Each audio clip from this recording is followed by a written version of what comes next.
America ने भारत को Diwali gift दे दिया है, लेकिन ये गिफ्ट हमें पसंद नहीं आने वाला है। भारत अमेरिका को शराफत दिखा रहा था, लेकिन सामने से अमेरिका ने एक ऐसा स्टेप उठाया है जिससे पता चलता है कि अमेरिका एक्चुअल में भारत के शराफत के लायक ही नहीं है। भारत अमेरिका के साथ जितनी मर्जी कॉपरेशन कर ले, लेकिन अमेरिका भारत को इसी तरह से टारगेट करता रहेगा। सुबह ही हमने डिस्कस किया था कि अमेरिका की जनरल इलेक्ट्रिक कंपनी ने तेजस मार्क 1 फाइटर जेट के इंजन की डिलीवरी 2 साल तक लेट कर दी है। भारत के पास अमेरिका की सबसे बड़ी डिफेंस कंपनीज में से एक कंपनी के ऊपर कई मिलियन डॉलर्स की पेनल्टी लगाने का एक बहुत ही बेहतरीन मौका था, लेकिन भारत सरकार ने फिर भी अमेरिकन कंपनी के ऊपर पेनल्टी नहीं लगाई।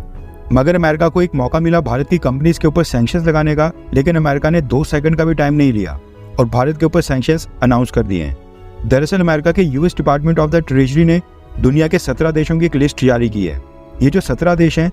इनके 275 इंडिविजुअल्स और कंपनीज के ऊपर अमेरिका ने सैंक्शंस लगाने की घोषणा की है।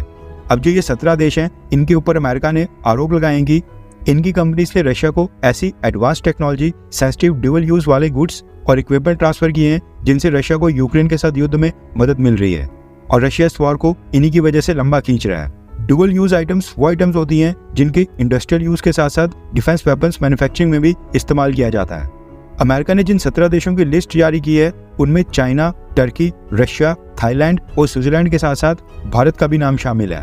और अमेरिका ने भारत की 1-2 नहीं बल्कि 14 इंडियन कंपनीज के ऊपर सैंक्शंस थोपे हैं। अमेरिका ने तो खैर डिटेल रिपोर्ट जारी करके बताया है कि भारत की इन 14 कंपनीज के क्या क्या नाम है और इन्होंने कौन कौन सी आइटम्स कौन कौन सी रशियन कंपनीज को सप्लाई की हैं। अब अगर इनके नामों की बात करें तो ये 14 कंपनीज हैं: Aabhar Technologies and Services Private Limited, Denvas Services Private Limited, एमसीज Tech, Galaxy Bearings Limited, Orbit Fintrade, Innovio Ventures, केडीगे Engineering Private Limited, Khushboo Honing Private Limited, Lokesh Machines Limited, Pointer Electronics, RRG Engineering Technologies Private limited,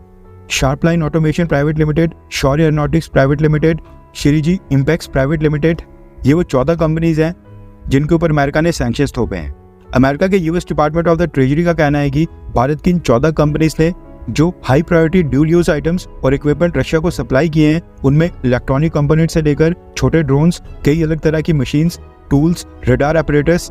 navigational equipment, remote control radio operators, transmission belts, rubber products, aviation यानी कि plane से related spare parts और artificial intelligence और machine learning के लिए advance servers और काफ़ी सारी चीज़ें इंडियन कंपनीज ने रशिया को सप्लाई की हैं, जो कि फाइनली रशिया की डिफेंस कंपनीज के हाथ लग गई हैं, जिनकी मदद से रशिया आज की डेट में और भी हथियार और इक्विपमेंट मैन्युफैक्चर कर रहा है और यूक्रेन के साथ युद्ध में इस्तेमाल कर रहा है। अमेरिका ने यह भी आरोप लगाया है कि इनमें से कई सारी आइटम्स और कंपोनेंट्स ऐसे हैं जो इन 14 भारतीय कंपनियों ने अमेरिका और वेस्टर्न देशों की कंपनी से अपने खुद के लिए परचेज किए थे, लेकिन वो सारी आइटम्स आगे रशिया को रीसेल कर दी गई। यानी अमेरिका से आइटम्स पहले भारत आई और फिर यहाँ से फ्लाई करके सीधा रशिया पहुंचा दी गई। अमेरिका ने कहा कि ये सारी आइटम्स भारत की कंपनीज रशिया को सप्लाई करके इनडायरेक्टली रशिया के साथ वॉर एफर्ट्स में उनको सपोर्ट कर रही है, इसलिए वो इन इंडियन कंपनीज के ऊपर सैंक्शंस लगा रहे हैं ताकि रशिया को ये युद्ध और आगे लंबा खींचने में मदद ना मिले। अब अमेरिका के इन सैंक्शंस के बाद भारत की ये 14 कंपनीज अमेरिकन एंटिटीज के साथ ऑपरेट ही नहीं कर पाएंगी,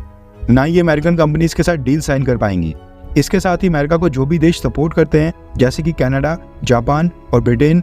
हो सकता है कि अमेरिका के सैंक्शंस को वो भी फॉलो करें और इन 14 भारतीय कंपनीज के साथ वो कोई भी डीलिंग ना करें। इससे पहले अमेरिका इक्का दुक्का भारतीय कंपनियों के ऊपर सैंक्शंस लगाया करता था, और ये पहली बार है अमेरिका ने एक साथ भारत की 14 कंपनीज के ऊपर सैंक्शंस लगाए हैं, वो भी दिवाली से ठीक एक दिन पहले 30 अक्टूबर को।